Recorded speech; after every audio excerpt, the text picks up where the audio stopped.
capítulo 9.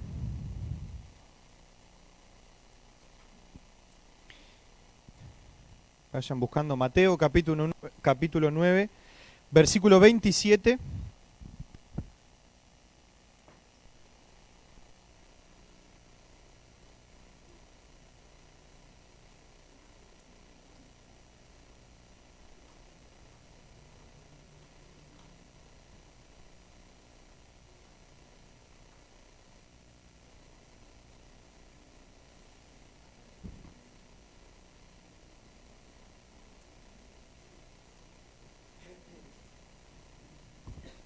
Muy bien, Mateo 9, capítulo 27, versículo 27, Mateo, capítulo 9, versículo 27. Ahora sí. Ay, ay, ay.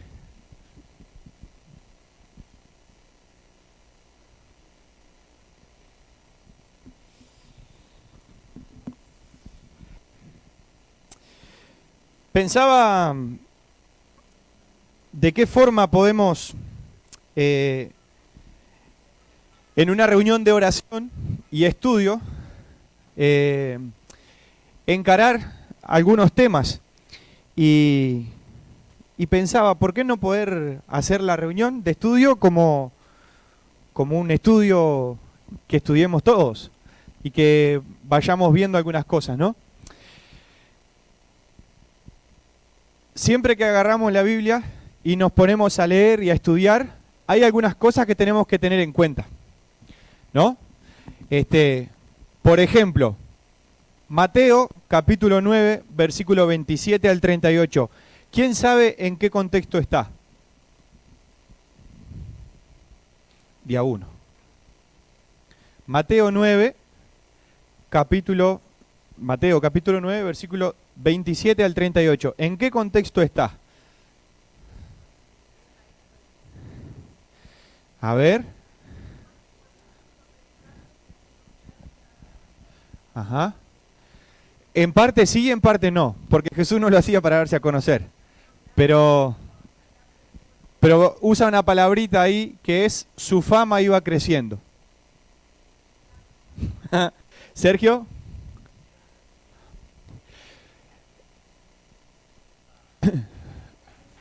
Los comienzos del ministerio y otra vez surge la palabrita darse a conocer. Suena como que se estuviera haciendo ver, pero no.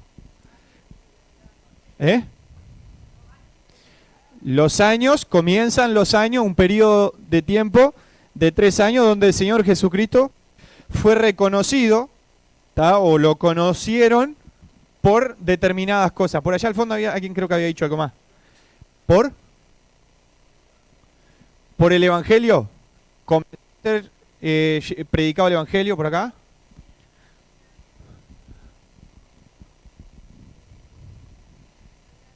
Uh-huh.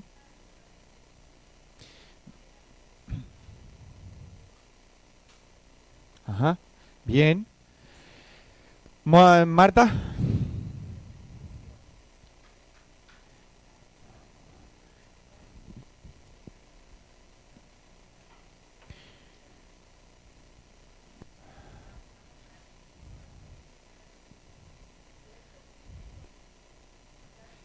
Imposible que no se notara.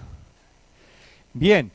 Bueno, si ustedes se ponen a mirar, todo esto que vamos viendo, que va surgiendo, está dentro de un contexto, ¿tá?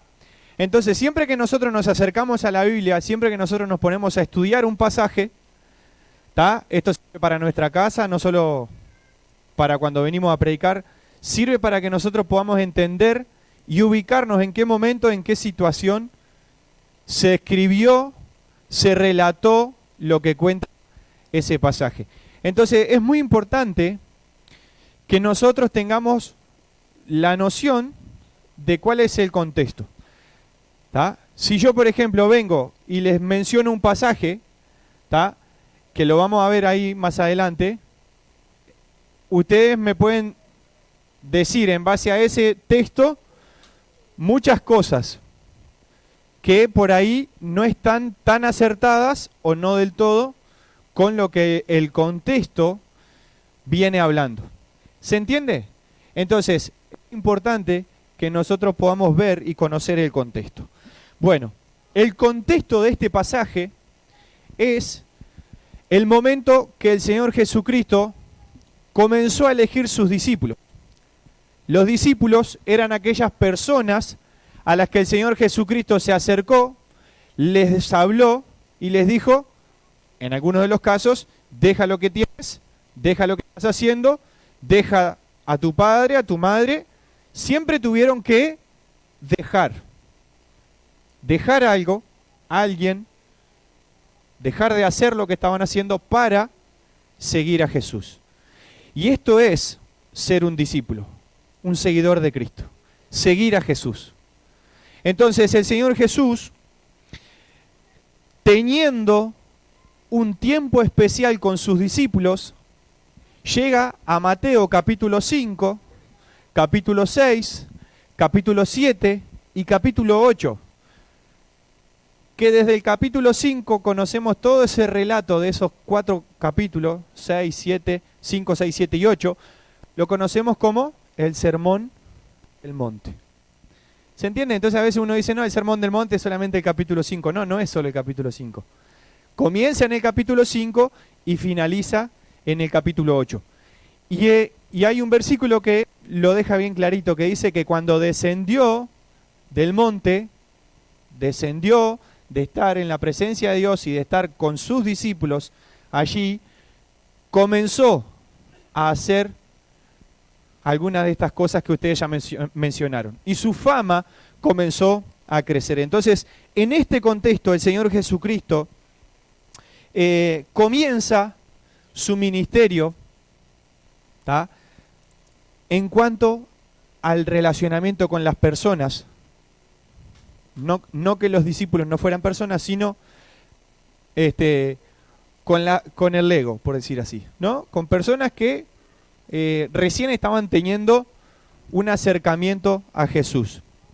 Entonces, el Señor Jesús comienza a hacer milagros, comienza a hacer obras, ¿tá? Empieza a sanar a algún paralítico, como pueden ver ahí en el capítulo 9.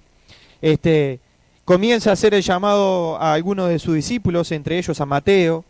Y Jesús da respuestas a los fariseos, a los que estaban encargados de la ley, a los que tenían que estar enseñando la Biblia de ese entonces.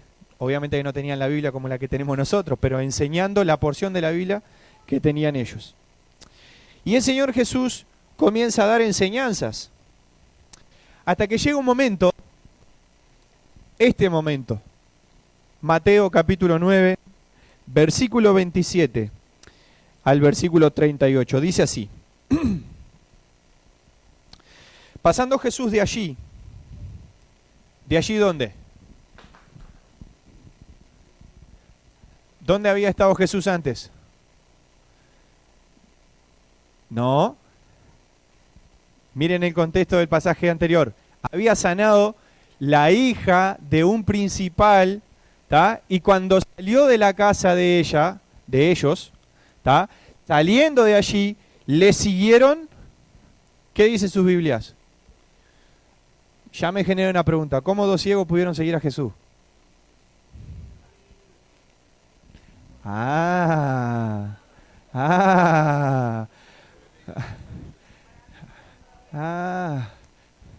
El Señor Jesús que tenía tipo como los bueyes, que tenía la campanita, ¿no? Entonces, 2 ciegos, muy bien, 2 ciegos siguieron, escucharon de Jesús, ¿tá? Y dando voces dijeron a Jesús: ten misericordia de nosotros, hijo de David. Ten misericordia de nosotros, hijo de David. Y fíjense la distancia que hay entre ese versículo y el versículo que lo sigue. Entre el versículo 27 y el versículo 28. Pasa Jesús, vayan imaginándose esta escena. Pasa Jesús, los ciegos escuchan de Jesús y le dicen: ten misericordia de nosotros, hijo de David. Y el versículo siguiente dice: y llegando a la casa, ¿vinieron a él quién? Los ciegos. Iba de pasada. El Señor Jesucristo tenía que llegar a un lugar. Cuando llega a ese lugar, ¿quién llega atrás? Los ciegos. Y esto lo voy remarcando porque vamos a ir viendo estos detalles. Detalle 1, hijo de David. Detalle 2, vinieron a la casa donde Jesús estaba. Vayan prestando atención en esos detalles. Y Jesús les dijo, ¿creéis que puedo hacer esto? ¿Creéis que puedo hacer esto? Detalle 3, ¿creéis? Ellos dijeron, sí, Señor. Primero le dijeron, hijo de David, y ahora que le dicen, Señor. Detalle 4, dijo Daniela. Entonces les tocó los ojos, diciendo, conforme a vuestra fe, o sea, hecho. Daniela, ¿qué detalle es? 5. Y los ojos de ellos fueron abiertos. Y Jesús les encargó rigurosamente diciendo, mirad que nadie lo sepa. Y ahí surge esta preguntita que incomoda. ¿Por qué no? ¿Por qué no? No te me apures. No te me apures. ¿Por qué no? ¿No? Pues ahora estaba a la vista. Pero entonces vamos a ir pensando un poco más esto. Pero salidos ellos, re obedientes, divulgaron ¿la qué? La fama de él por toda aquella tierra. Tremendo evangelio fueron. 8 más. Mientras salían ellos, he aquí, le trajeron un mudo endemoniado. Y echando fuera al demonio, el mudo habló, y la gente se maravillaba y decía, nunca se ha visto cosa semejante en Israel. Pero los fariseos decían, por el príncipe de los demonios, echa fuera a los demonios. Recorría Jesús todas las ciudades y aldeas, enseñando en las sinagogas de ellos y predicando el evangelio del reino y sanando toda enfermedad y toda dolencia en el pueblo. Al ver las multitudes, tuvo compasión de ellas, porque estaban desamparadas y dispersas como ovejas que no tienen pastor. Entonces dijo a sus discípulos, a la verdad, la mies es mucha, mas los obreros pocos. Rogad pues al Señor de la mies que envíe ¿qué? Obreros a su mies. Ahora bien, vamos por parte, dijo alguien. Viendo este contexto, a mí me genera esta pregunta. ¿Por qué no? Haber sanado a los ciegos, ¿era algo malo? ¿Y si hubiese sido hecho en un día de reposo?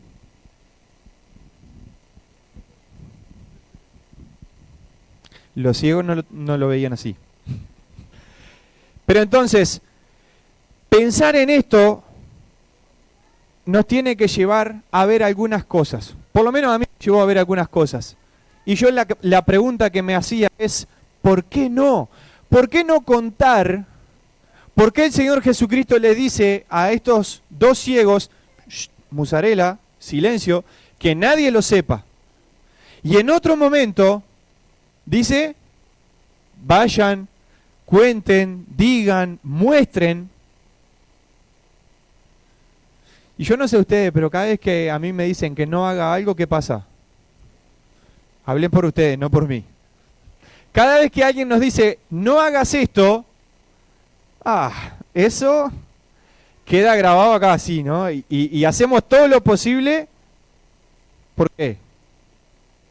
Por desobedecer esa orden, ¿no? Sin embargo, cuando pasa por alto que te dicen, bueno, anda y haz esto, y somos muy olvidadizos y encontramos una excusa, nah, pero ¿por qué voy a ir? Si me van a rechazar, si es... Psicología inversa, ahí está. Entonces decir, pst, es como decir un parlante, ¿no? Entonces, bueno, vamos a ver básicamente 3 puntos y quiero desarrollar un poco toda esta idea en estos 3 puntos. ¿Por qué no? Jesús hace ¿qué? Un milagro. Punto 1. Jesús hace un milagro. Jesús ve una necesidad. Jesús percibe una necesidad. El Señor Jesús, yo no sé ustedes, pero a mí me genera curiosidad ese diálogo, ¿no? Porque es interesante verlo, porque Jesús no da mucha vuelta. No se pone con, pobrecitos, son unos ciegos. No da mucha vuelta. Va directamente y le pregunta, ¿creen que puedo hacer esto? En otra, parafraseando un poco. ¿Ustedes creen que yo puedo darles la vista? ¿Puedo hacer el milagro que ustedes me están pidiendo? ¿El de darles la vista? ¿Y qué le dicen los muchachos? Sí, Señor. Pero fíjense qué curioso. Cuando se acercan a Jesús por primera vez, le dicen, hijo de David. Hijo de David. Detalle número 1. Muchas veces, las personas se acercaron a Jesús por las motivaciones equivocadas. Entonces, muchas veces, el Señor Jesucristo no pudo obrar en algunos lugares y hacer milagro por alguna de estas cosas. Primero porque para que el Señor Jesucristo pueda obrar en la vida de alguien, en tu vida y en mi vida, es necesario reconocer quién es Jesús. Estos muchachos reconocieron quién era Jesús, pero reconocieron la descendencia, o la ascendencia, mejor dicho, de Jesús. ¿Hijo de quién? De David. Pero en ese momento no reconocieron su señorío. ¿Se entiende? Entonces muchas veces nosotros vamos y nos acercamos a Jesús de la forma equivocada. Señor, dame tal cosa. ¿Y quién es Jesús? Cuando vamos de esa forma, tenemos a Jesús como la máquina dispensadora de milagros. Entonces nos acercamos a Jesús no por lo que Él es, sino por lo que Él hace o da. Entonces es necesario que para que Dios pueda obrar en tu vida y en mi vida, tú y yo podamos reconocer quién es Jesús. Y ahí surge otra pregunta. ¿Quién es Jesús para ti? ¿Es el Hijo de David? ¿Es el Hijo de Dios? ¿O es como lo que terminaron diciendo estos ciegos? Sí, Señor, tú eres Señor. ¿Y qué cambio, qué diferencia hay? Cuando ellos reconocieron y dijeron, sí, Señor, ¿qué pasó después? Jesús obró. Cuando dijeron, hijo de David, ¿qué hizo Jesús? ¿Él escuchó eso? Sí, pero siguió su camino. ¿Escuchó? Claro que sí. Pero ¿por qué no se detuvo e hizo el milagro allí? Saquen sus conclusiones. Pero el Señor Jesucristo siguió su camino, no olvidó eso. Si Él se hubiese olvidado, cuando los ciegos llegaron, le hubiese preguntado, ¿qué fue lo que me gritaron? Porque la verdad que no. Te atención. Pero no lo hizo así. El Señor quedó con aquello, ten misericordia de nosotros, hijo de David. ¿Fueron a la persona correcta? Sí, pero de la forma equivocada. Y cuando reconoce al Señor Jesús como Señor, es ahí donde él pudo obrar el milagro. Y sus ojos fueron abiertos. Jesús les tocó y les dijo: conforme a vuestra fe sea hecho. Y los ojos de ellos fueron abiertos. Es necesario seguir y no rendirse. ¿Qué hubiera pasado si estos ciegos se hubiesen quedado en aquel lugar donde le pegaron el grito: Jesús, ten misericordia de nosotros, hijo de David? Si se hubiesen quedado quietitos ahí, ¿qué hubiese pasado? Nada, simplemente hubiese pasado Jesús y toda la montonera atrás. Pero ellos no se rindieron. Ellos no se rindieron. Porque entre que dijeron Jesús, hijo de David, hubo un camino, una trayectoria hasta llegar a Jesús nuevamente y decir: sí, Señor. Entonces no se rindieron. No se rindieron. Siguieron. Y llegaron hasta Jesús. También es necesario... ¿Qué puse acá? Esto no va. Es necesario reconocer el señorío de Cristo, como les decía, ¿no? Pero también es necesario tener fe. Si nosotros nos acercamos a Dios, de la forma equivocada, si nosotros no recibimos una respuesta a lo que nosotros pedimos inmediatamente y abandonamos el barco, desistimos, no permanecemos, no estamos reconociendo el señorío de Jesús, su soberanía, y estamos dudando de que Él pueda obrar. Y eso es lo opuesto a tener fe.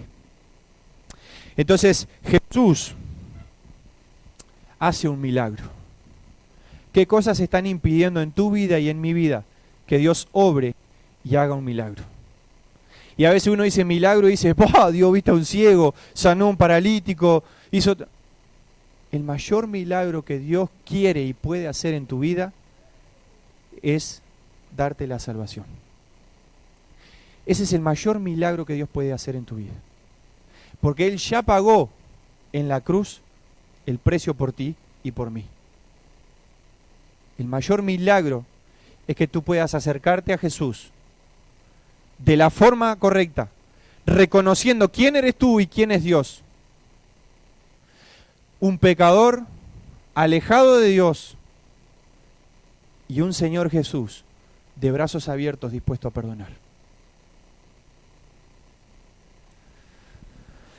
Seguimos porque el tiempo es tirano. Jesús manda guardar silencio. Y volvemos a lo mismo. ¿Pero por qué? ¿Por qué callarse la boca? ¿Por qué no decir algo tan lindo que me pasó? ¿Por qué no contar lo que Jesús ha hecho? ¿Por qué no? ¿Por qué no? ¿Por qué no podían estos ciegos ir y decir? Mejor dicho, ¿por qué no debían? Porque poder pudieron. ¿Por qué no debían ir y hablar? ¿Por qué debían guardar silencio? Yo anoté algunas cosas.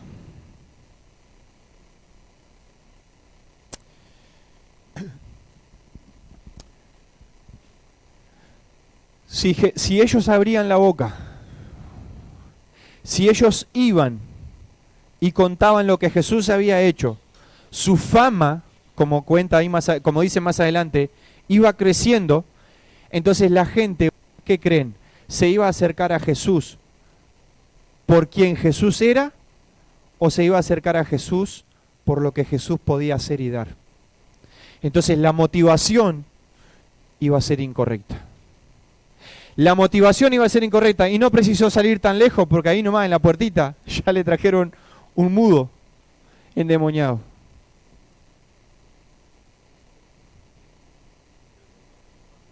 Exacto. Entonces no estamos muy lejos de lo que vamos pensando, ¿no? Muchas veces la motivación, y vuelvo a repetir esto, la motivación por la que se acerca la gente a Jesús no era la correcta. Ahora la pregunta es, ¿podría ser que la otra razón por la que el Señor Jesús les dijera que no digan nada era porque no era el tiempo de Jesús? Ahora, ¿el tiempo de qué?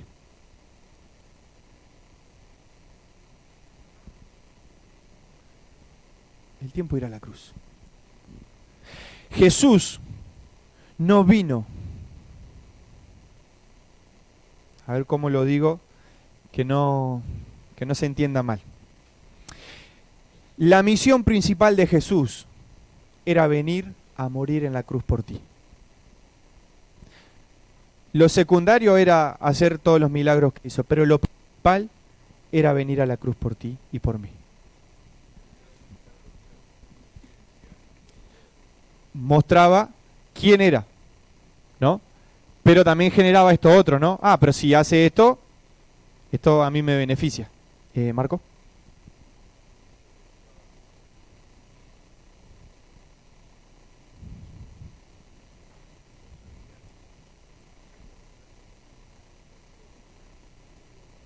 Ajá.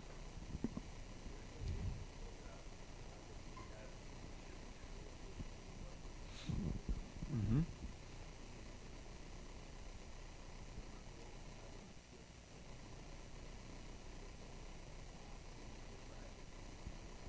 En Gadara. Al leproso. Porque antes también está con el gadareno. 8:4. Ahí va. Quiero, sé limpio, le dijo ahí. Sí. Y lo mismo pasó con el leproso, ¿no? Con el leproso, con el endemoniado de Gadara, ¿no? También pasó lo mismo. Él quería irse con Jesús y le dijo no. Exacto, lo mandó a lo suyo. Dijo quédate y anda y cuenta todas las cosas. Entonces, eh, ¿iba a agregar algo, hermano?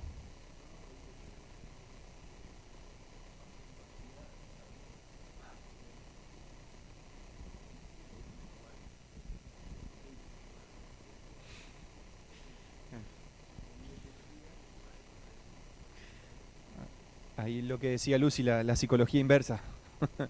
Sí, o sea, no podemos olvidarnos que Dios tiene conocimiento de todas las cosas, ¿no? Y en su soberanía Dios hace y deshace a su forma y a su manera. Primero estaba Paula.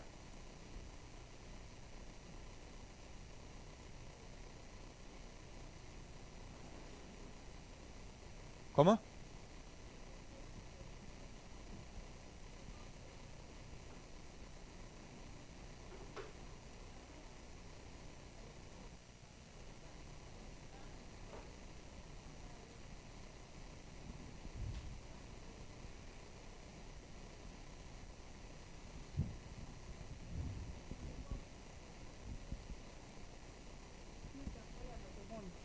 En-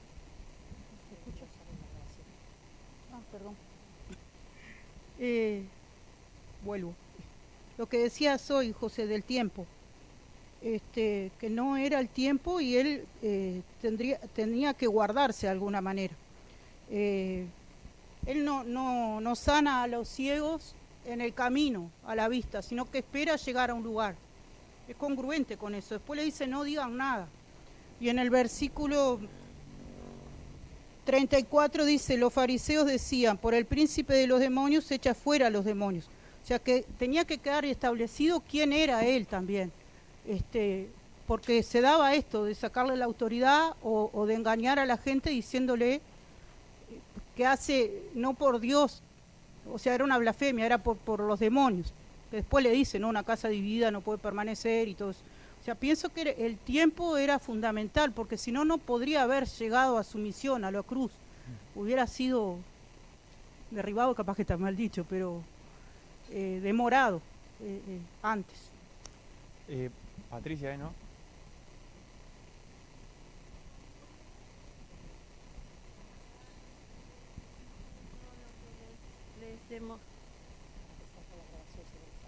A mí me parece que todos los milagros, todo lo que él hizo,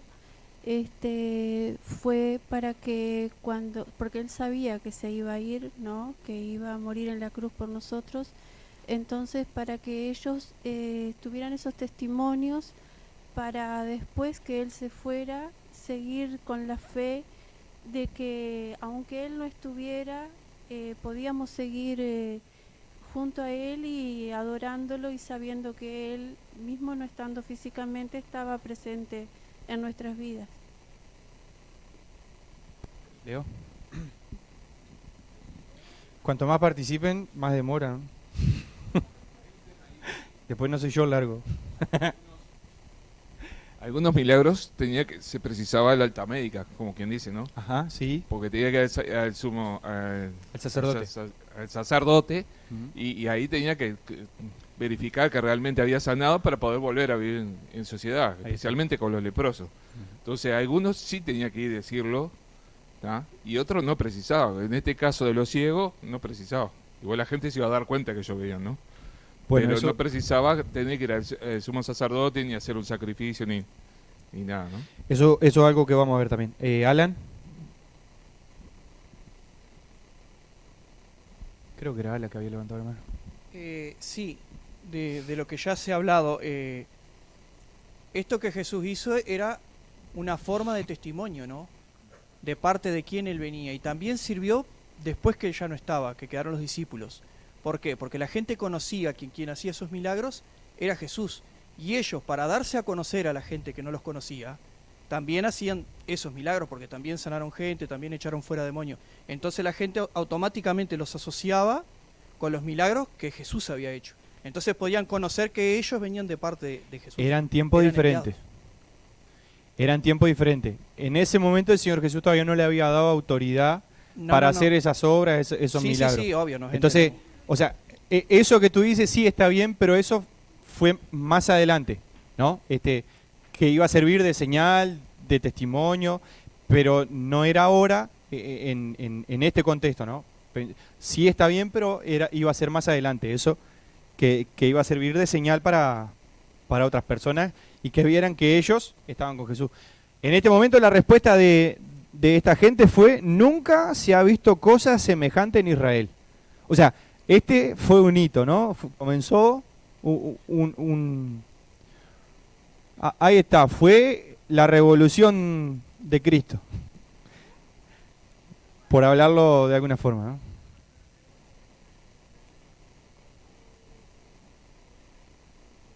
Ujú.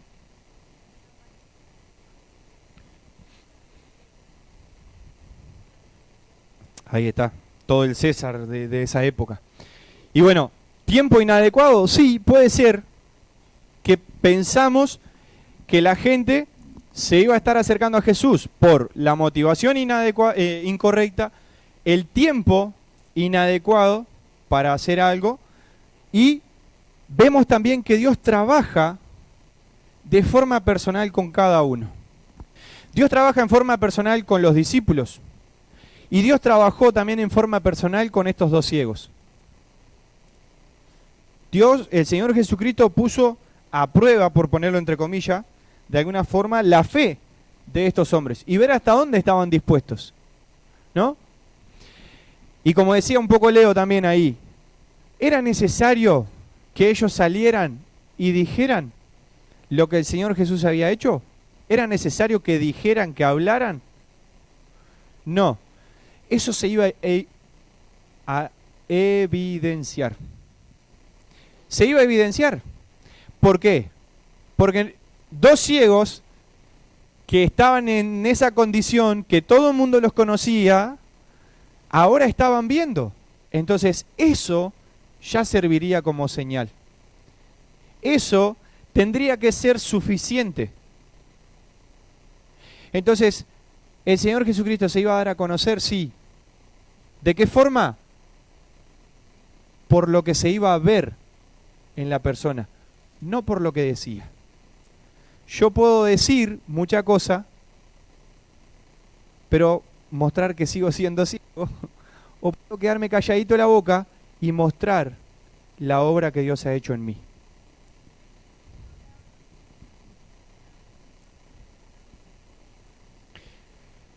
Sí.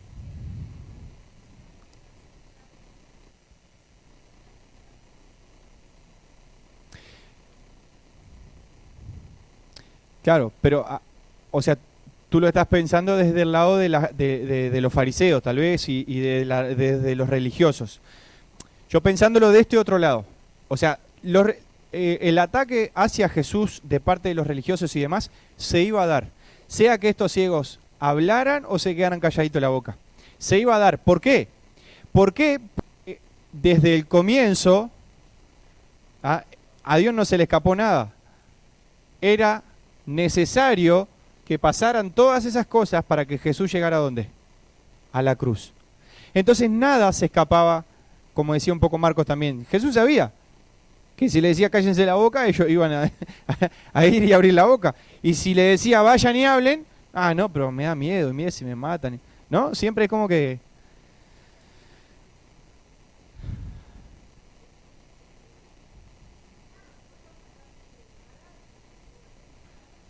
Y tal vez ahí sería el momento de abrir la boca. Cuando alguien venga y pregunte y diga, che, ¿qué es eso diferente que hay en ti? ¿No?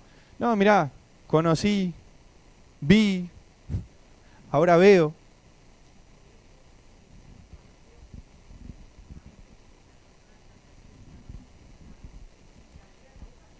Iban y preguntaban, ahí está. Ahí está, pero eso.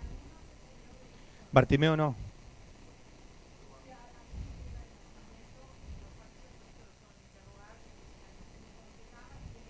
No sé quién es. Exacto. Eso. Ha hecho Dios contigo.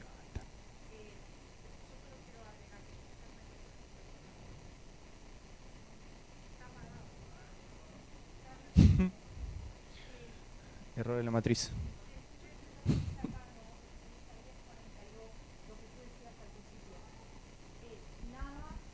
Nos hace suponer de que Jesús hizo esto para hacerse ver, porque Isaías 42 dice, no gritará ni levantará su voz en público. Y quienes han estudiado con detalle este pasaje, dice que no se refiere a que no va a andar gritando, sino que no iba a hacer nada para llamar la atención sobre sí mismo. No iba a estar alardeando. Exacto. Eso es. Bueno, muy bien. Leo creo que iba a decir algo. Está, listo. ¿Seguimos? ¿Puedo pasar al tercer punto? Jesús da un mirá, escribo en otro idioma y todo. Un motivo. Ay, ay, ay. ¿Qué pasó acá? Creo que hay alguien que lo entendió. Sí, inclusive. Motivo. Pero vieron que ustedes no me perdonan una, che. ¿Ahora sí? Bueno, igual, esto de ser disléxico y cosas me tiene... Jesús da un motivo... Y a algo le tengo que echar la culpa. Jesús da un motivo de oración a sus discípulos. Y antes de llegar a esto, recordemos estas cositas que vimos antes. El Señor Jesús sabía todas estas cosas. Nada escapaba de su control ni de su conocimiento. La tenía clarita. Pero Él permitió, hizo todas estas obras. Pero no quiero que olvidemos que Dios trabaja con cada uno de una forma muy particular. Y la forma que Dios trabaja contigo no es la misma que Dios trabaja conmigo. Dios te usa a ti muchas veces para trabajar en mí. Y arrégleselas con Dios y Dios me está usando a mí para trabajar con ustedes. ¿Está? Pero Dios obra con cada uno según lo que nosotros necesitamos corregir. ¿Entienden? Entonces, hay cosas que nosotros aún seguimos ciegos espirituales. Pero debemos acercarnos a la persona correcta, con las motivaciones correctas. Y el Señor Jesucristo termina este pasaje dejándole algo a sus discípulos. Hay mucho más cosas, les explico, hay mucho más cosas para seguir escarbando en este pasaje. Por amor a ustedes no se les voy a comentar, pero no se mala costumbre. Y reduje a 3 puntos. Puse cantidad de subpuntos, pero bueno. Versículo 36. Y al ver las multitudes, tuvo compasión de ellas. El Señor Jesucristo ve las necesidades. Él sabe por qué vienes a Él. Él sabe cuáles son tus motivaciones. Y Él no se da vuelta ni mira para otro lado, ni te echa fuera. A su tiempo, Él va a orar. Pero también depende de ti. ¿Qué tanto tiempo va a tardar? Entre comillas, depende de ti, ¿no? ¿Qué tanto tiempo va a tardar Dios en hacer ese cambio, esa obra en ti? Tuvo compasión. Se compadeció de las personas. Porque vio una característica en ellos. ¿Cuál es la característica que vio Jesús en ellos? En las personas, en la multitud, desamparados, agobiados, perdidos como ovejas sin pastor. ¿Ustedes han visto cómo andan las ovejas sin pastor? Sin rumbo, ¿qué más? ¿Cómo? Metiéndose en problemas, algunas se aíslan y los agarra el lobo, asustadas, ¿qué más? Sin orientación. ¿Eso es personal? Desprolijo, me dice. Al final. Bueno. Pero, che, ustedes están sin pastor también. El Señor Jesús las ve y ve que andan sin rumbo. Andan en la vuelta. Para allá y para acá. Viene uno y le dice, acá, y allá salen corriendo. Viene otro y pega otro grito, y salen para allá. El Señor Jesucristo las ve de esa forma. Sin pastor. Sin alguien que les muestre el rumbo. Ahora la pregunta es, ¿no habían en ese lugar personas que tendrían que estar cumpliendo esta función? ¿Y qué pasó?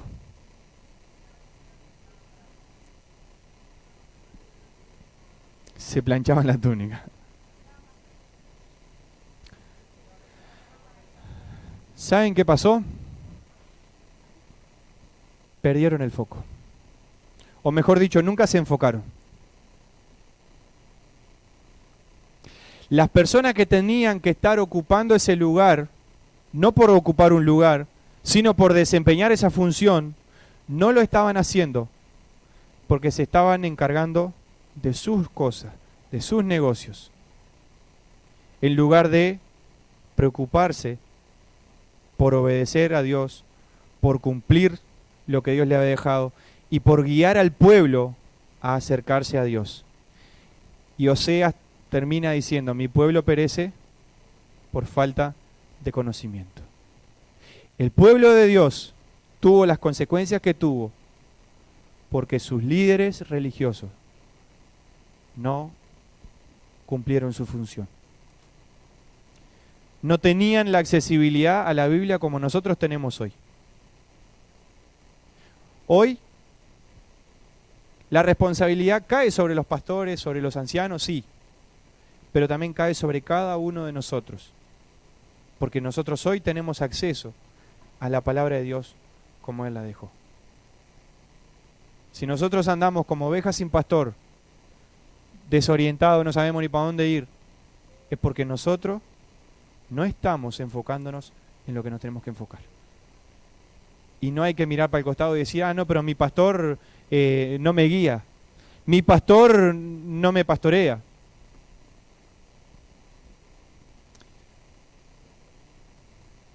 Es responsabilidad nuestra. El Señor Jesucristo le deja, vamos a la Biblia de nuevo. Tuvo compasión de ellas, porque estaban desamparadas y dispersas como ovejas que no tienen pastor. Entonces dijo Jesús, ¿a quién? ¿A quién? a los discípulos, no le dijo a los fariseos, no le dijo a los religiosos, le dijo a los discípulos. Comienza acá lo que Dios ha formado hoy, iglesia. Comienza a dar forma a que uno haga discípulo, como dice Mateo 28, que haga discípulo, que enseñe, que le muestre la palabra de Dios. Le dijo a sus discípulos, a la verdad, la mies es mucha. En otra palabra, ¿qué le está diciendo? Muchachos, hay mucha cosa para hacer, Hay mucha cosa para hacer. Hay mucho pueblo, muchas personas pidiendo a grito por Jesús. La mies es mucha, hay mucha cosa para hacer, hay muchos necesitados, hay muchos ciegos espirituales, hay muchos rengos, hay muchos cojos, hay muchos que están paralíticos espiritualmente hablando, hay muchos en estas condiciones.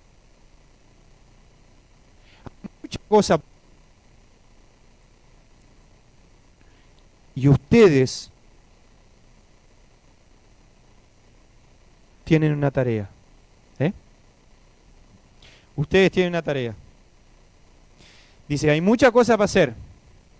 Hay poca gente que haga esa cosa, que haga esa tarea, pero ustedes, mientras van haciendo esa tarea, rueguen al Señor de la mies que envíe obreros, discípulos que hacen discípulos.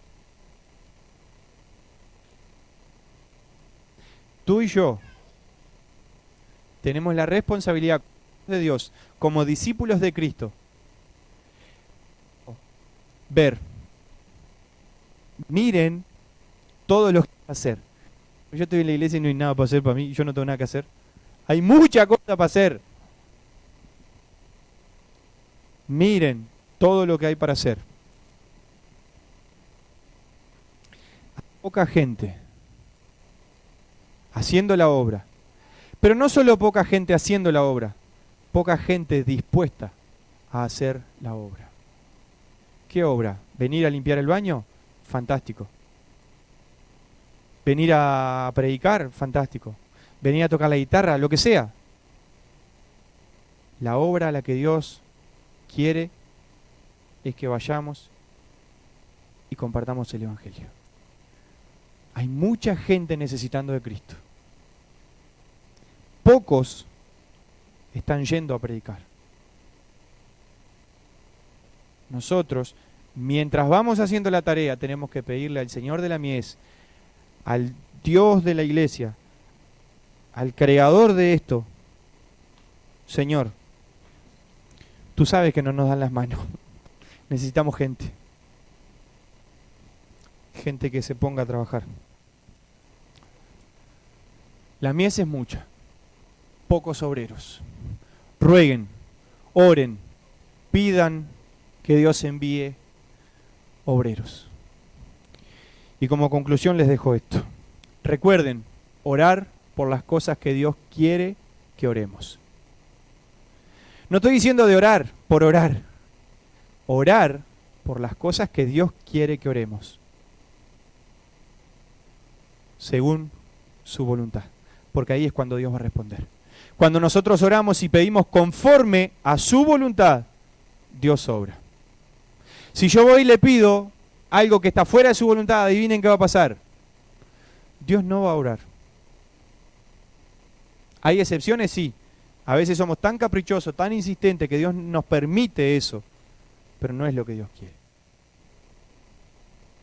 Rueguen. Como iglesia, oremos.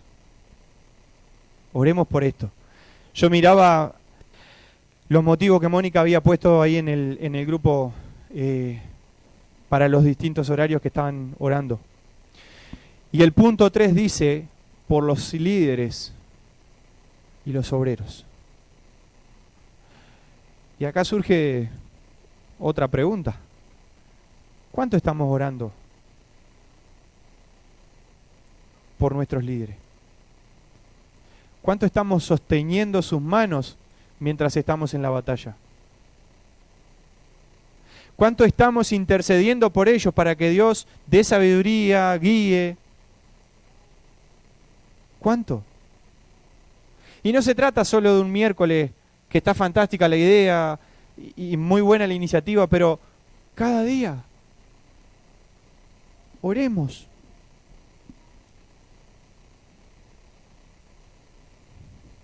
Creo que iba a decir algo.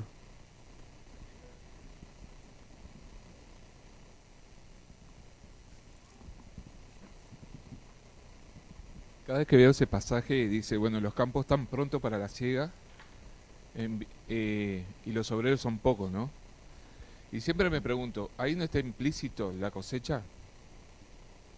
No sé si me entendés lo que te quiero decir. Es para mí la pregunta para todo. Para todo. Ah, está. ¿Por qué? Porque tiene que haber fruto. Sí, Si sí. el campo está maduro Sí, sí, sí. y hay obreros que van, tiene que haber fruto. Entonces, uno siempre me quedo con esa pregunta, ¿no? Que ahí está implícito la cosecha, Ujú. de que necesariamente tiene que haber fruto. Entonces, muchas veces cuando no vemos fruto, no es porque no estén en los campos prontos para la cosecha, sino es muchas veces cómo estamos cosechando, ¿no? O cómo estamos trabajando para esa cosecha. ¿Cómo estamos haciendo la obra? ¿No? No me respondió, supongo que sí. Otra conclusión ahí para tener en cuenta.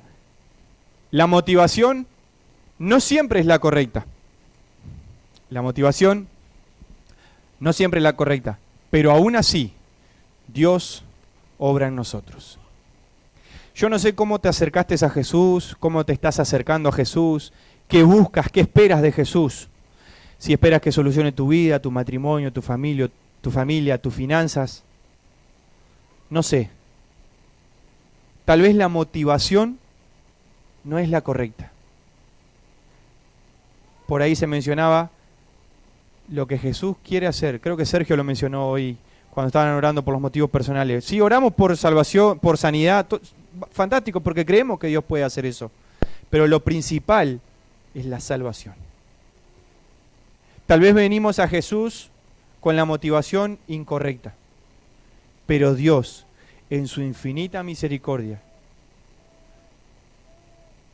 hace lo mismo que hizo en la vida de José.